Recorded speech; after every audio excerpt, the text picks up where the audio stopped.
Are you scared as a result of this current pandemic? Who would believe that all of us would learn a term like COVID-19 this fast? And how do you not be afraid with all what's happening around us and with all what we see in the media? How can we cope under such circumstances? If you want the answer, then stay with us. I am Deena Affia, transition coach and trainer, and I am all about resilience and coping skills. Today, I'm so excited to interview Dr. Michael Hall, the founder of the Neurosemantics NLP School, who has a PhD in cognitive behavioral psychology. He is recognized as leading NLP trainer and developer. Most notable of the models he developed is Meta-States model, also the axis of change and the matrix model, and more. He wrote 60 books, hundreds and hundreds of articles. Some of the topics are about emotional intelligence, peak performance, self-actualization psychology, and more, coaching, training, vitality, and more. So I'm very excited. Michael, thank you so much for accepting my invitation. Oh, my pleasure. It's always good to see you. And to see you. Thank you. So, this COVID-19 and the fear it's causing is a prominent matter right now. And Right. in one of your last articles, you called out to the fact that the real pandemic is fear, not the Right. virus itself, the fear it's creating to all of us, including us coaches. So I want to start by creating some awareness about what's happening to us internally first. My first question will be, what's fear in general, and how is this one different in the layering and what constructs this fear? Well, fear in general is fear of something dangerous or threatening. Mm-hmm. And so fear serves us well when there is a true danger or a threat that we need to deal with. And if we can deal with it, then it gives us energy, gives us plenty of vitality and energy in our body to take effective action. If we can't deal with it, the effective action is to get away. Mm-hmm. And so our bodies have learned over the millennium to run away from true danger. So true fear, and so we have to ask the question, it's fear about what? And that what then has some probability. Mm-hmm. What is the probability that that danger could come true? Mm-hmm. And so why this collective anxiety is happening? It's all of us affected and all of us is afraid. How is this different from what you just explained? Okay, so you just now used a different word. You used the word anxiety. Uh-huh. So there's lots of fear emotions, anxiety being one, apprehension being another, fearfulness, timidity. So there's lots of other sub-emotions that come out of fear. And anxiety is a real interesting one. It comes from the Latin word choking, to choke off. And in Gestalt, Fritz Perls believed that all anxiety was the choking off, the suppressing of excitement. But if you look in a medical book or a psychological book, anxiety is defined as free-floating fear, which when you think about it is really silly. I mean, free-floating fear. I mean, it's what it's trying to get at is we don't know the source. Yes, I hear a lot the word panic as well. I'm panicking. So panic is a different thing. That's more of a physiological response when fear reaches a certain threshold. Anxiety is solved when you know what you're afraid of. So isn't that interesting? If you know what you're afraid of, if you get the statistics, the probability, the object, what exactly are you afraid of? If you got the virus, what would happen then? Well, for 80% of all people in every country, 80%, they'll have the flu-like symptoms for a few days and it'll be done. Mhm. So So, I think most of us know this piece of information, yet we are afraid. Is it because it's something new, so we don't know it, like really know it? We don't know what will happen to us if it happens. If, like, yes, the statistics, right, but the news are saying horrific things that I don't want to go through. yeah, So is it so, the uncertainty in a way? Still, we don't know what we're facing. right. So one of the problems is the difference between knowing and experiencing. Mm-hmm. I know that statistic, Mm-hmm. 80%, but I really don't know it Mm-hmm. in my body. Mm-hmm. I know it intellectually, I don't know it experientially. Uh-huh. So what we do in neurosemantics is Mm-hmm. put a lot of focus on mind to body.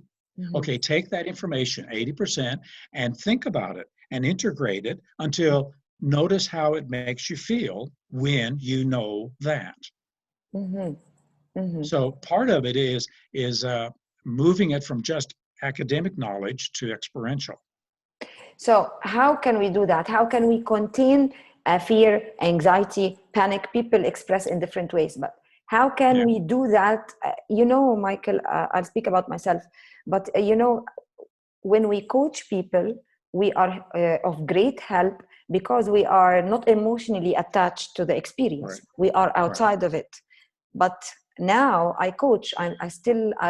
It's a big test for me to walk my talk and to stay grounded. And I think I'm doing well. But yet, when you coach like 4 people a day and all of them speak about the same thing, sometimes you feel Mhm. like it's getting to me too. So Right, so how can we, like you said, how can we uh, um, internalize the right. knowledge that we So know? one of the things that affects our emotional state is Mhm, information. mhm, The amount of information is just more and more and more information. And if you keep feeding yourself with fear, a lot of people need to turn off the TV, turn off social media, yeah, and quit yeah, listening to it so much. mhm, mhm. If they're going to listen to that much, they need to also be telling themselves some other truths as equal amount of times. Okay. So So if you add to the measures about washing the hands, don't touch anything, don't watch TV, and don't read on social media, right? well, once you know the basic facts, Mhm, and that's where the truth, the facts can set us free. mhm, So 80% will recover. If you're in the danger zone, over 60, et cetera, then take the extra precautions. mhm. And and so this is where telling yourself the truth, I'm doing what is required, um, and everything's going to be okay, Mhm, will help us to now have calm fear mhm, or calm cautiousness, mhm. if we need to have that.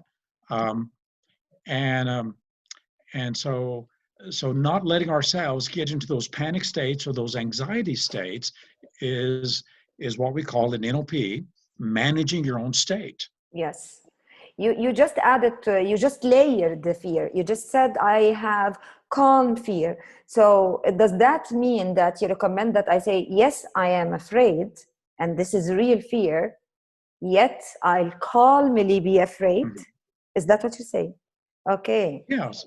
Yeah. Mm. So um, yeah, if there's going to be fear, at least have calm fear, have intelligent fear, have Yes. informed fear, so that we can bring courage to it. And then, if it's a fear to face, which Mhm, this is one, it's a mhm, fear to face, mhm. then bring the courage to face that fear, do what you can, and then let it go. So there is a question came to my mind. When if people do not believe what they say, the resistance becomes more. So I imagine someone in my mind that I'm telling her because she's panicking, and she has justified fear. So I'm imagining telling her, have calm fear, and the first thing came to me, what? How can I be calm? I Tell me. So she will ask me, tell me, how can I be calm? I am under risk. I have health issues. So how can I reply to that? Well, the calmness will come when a person knows that what they're doing is what they can do. Mm-hmm. You know, there's an old serenity prayer. God, give me the courage to change the things I can, the grace to accept the things I cannot change, and the wisdom to know the difference. Mm-hmm. So here's three resources: courage, acceptance, and wisdom. And that's a layer of resilience, the layers of resilience you recommend in this situation. Right. I love that. One other thing about fear, fear as well as every negative emotion is to be used as a signal to make a change. If the fear is appropriate, if it's not unrealistic, then it's to signal us, make a change, but not to live in.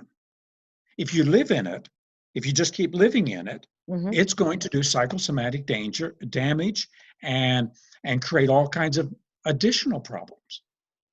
Psychosomatic, you mean the headaches, the stomach pain, the what people experience and they think they are sick or they have and they take painkillers. It's because of the fear. It's causing it. We both know that these levels of stress puts us at high risk more than the virus itself because it's not happening.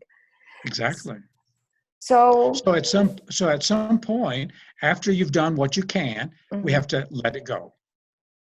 Just release it. Just release it. Yeah. So, now some people stepping back. Some people are more skilled at letting things go, and some people they don't let anything go. And that is a worse problem than the virus. Okay, so that will make me. I have to ask. You taught us that in the meaning and performance. So there is a meaning and performance in order for people to do anything, letting go, to live, to not internalize that fear. So I want you to walk me through what you imagine will work for the average person now, about what they should think inside, what they should feel inside, what they should do in the outside world. Well, I'll just use myself as an example. Yes, please. I listen to the TV. I listen to it critically, and then as I understand it, I take precautions when I go out. Do the social distancing. If I'm touching things that other people have touched, then I wash my hands. But I'm going about my everyday life normally, because this too will pass. It's not the end of the world, and most people will recover. Yes. Those terms as well: social distancing, the curve, the flattening, all these things that we are learning. I feel like now I can be like very, resourceful with big words after this. And all of us, who would think that all of us learn these things? So you say that we do what we should do as measures that are known for us now, and read and critically or listen critically to things, analyze what the data is, and understand that if even we get it, it's 80% of us are going to recover. It's not that dangerous. And actually, a lot of new news about vaccines are coming out. Many countries are saying we are developing vaccines and medicine. And so I see a lot of good news. I actually sometimes think it's so positive, this experience, because of the rest the planet is taking, the universe is taking.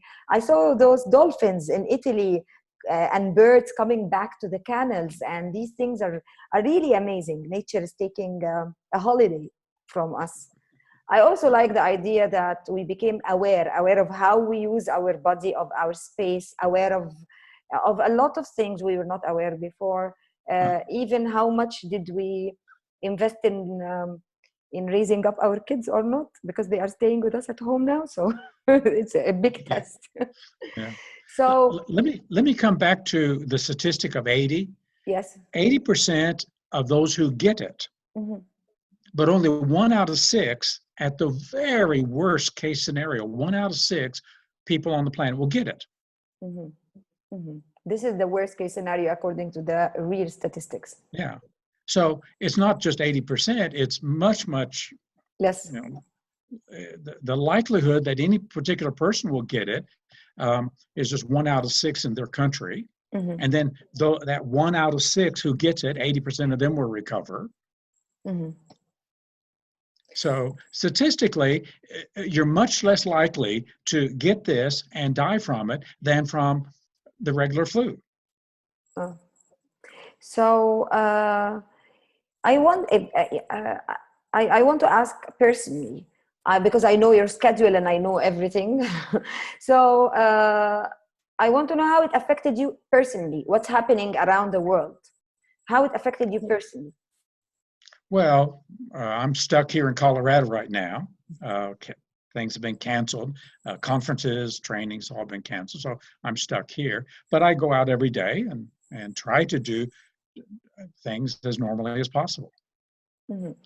So if like leaders and business owners, how can they manage this situation now? How can they, would they go to the collaboration online? Because you taught us also that collaboration is the most successful model, but it's really hard when you go to organizations. When I deliver trainings, collaboration is one of the really hard things to make people do within teams and within organizations. So do you think collaboration is right now, and using the online platforms, how can they lead remotely when they themselves are new to the situation?